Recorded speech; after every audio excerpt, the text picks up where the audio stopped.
Hi YouTube, in this video I'm going to be explaining what it's like to drive an HGV in London. So if you haven't seen part 1 of my video, HGV driving in the UK, the do's and don'ts, then please go and check it out. But in this video I'm going to be explaining what it's like to be driving in London.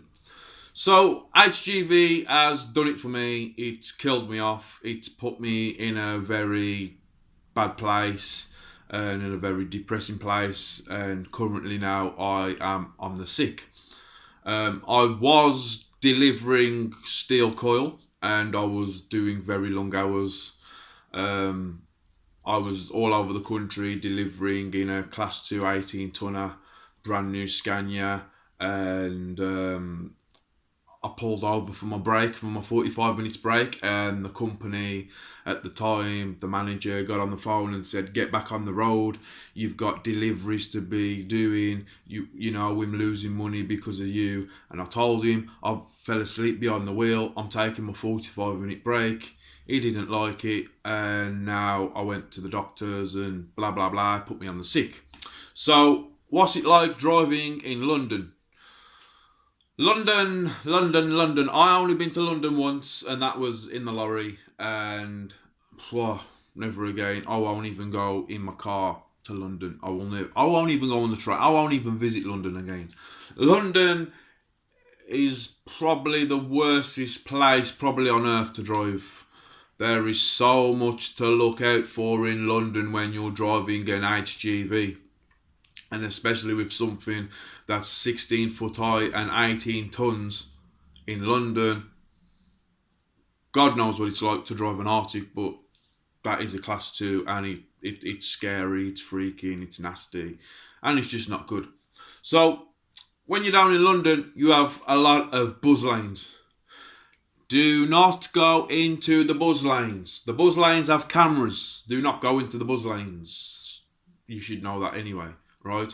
Do not go into the buzz lanes. The buzz lanes are there for the buses only and taxis, which is stupid really, because taxis shouldn't be using buzz lanes because they're not a buzz, are they? So yeah, but don't go into the buzz lanes. Alright? Don't. You might as well wish your life away if you go into a buzz lane. London, I was made to drive down London and deliver steel coil in the middle of Wembley. I couldn't get down streets in an 18-ton truck, and you probably couldn't get down there in a 7.5-ton van. So if you can't get down there in a 7.5-ton van, how are you going to get down there in an 18-ton truck? Bear in mind, the streets of London are very, very narrow. And you take one wrong turn, you're committed to that turn, and you have to deal with all the obstacles that are in the way. So please think about what you're doing and where your destination is. And please, if you're going to London and you're delivering, even in a van or in a car, I will say this to you, please research the night before or a few days before. If a company sends you to London, then go on to Google Maps, type in the address, and then you can look on Google Maps, write it down in a diary or whatever, and then you've got it there. You've got your research, where not to go, what not to do, and where to go and what to do. London has a lot of cameras and they have a lot of zones. I didn't know this until I went down there once in the lorry and it said no HGV zone. So I started to think, well, London, no HGV zone, what the hell's that mean? No HGVs. So what do you do? And my question has always been this. I'm delivering to a shop that's here, and I'm here in the lorry, and that bit of section there says no HGV zone.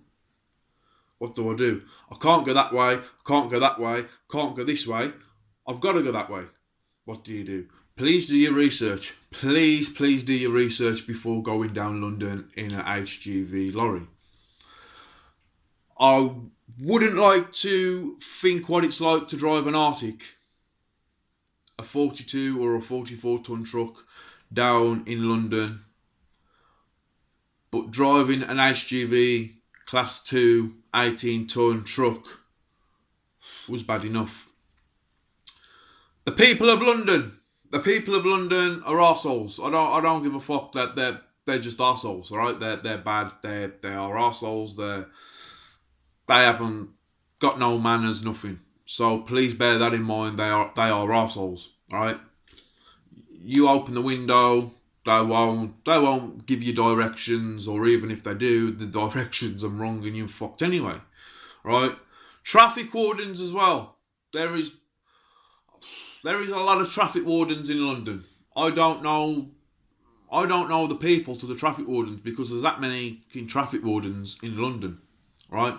So be careful where you park. If you've got to go to a factory that's here, and you're here and you're waiting for the wagon that's in that factory to be unloaded or loaded and waiting for that wagon to move out your way, please be careful where you park, because they are bastards that around there. They are bastards. The traffic wardens will have you. They will put a ticket on your lorry. The company won't pay. You have to pay. It's a joke, right? The North Circular in London. Try to avoid it if you can, which is pretty easy saying, but try and avoid it if you can, because it is very, very, very known for accidents, traffic jams, and just fuck ups. So please try and avoid it. If you can, try and avoid London, alright? I've had to reverse down streets in Wembley, alright, to get to a factory, and you can't even get a car down there, and I've had to reverse a lorry down there. So it is bad. Please take your time, revise, do your research, and hopefully the outcome will be much better than what you predicted, right? But please, please, please avoid toll costs. Please avoid buzz lanes. Please avoid parking.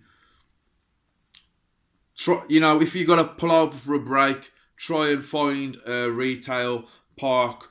Try and find a lay-by for HGVs only, and try to avoid the no HGV zones. Why have they got no HGV zones in London? I don't fucking know. I haven't got a clue.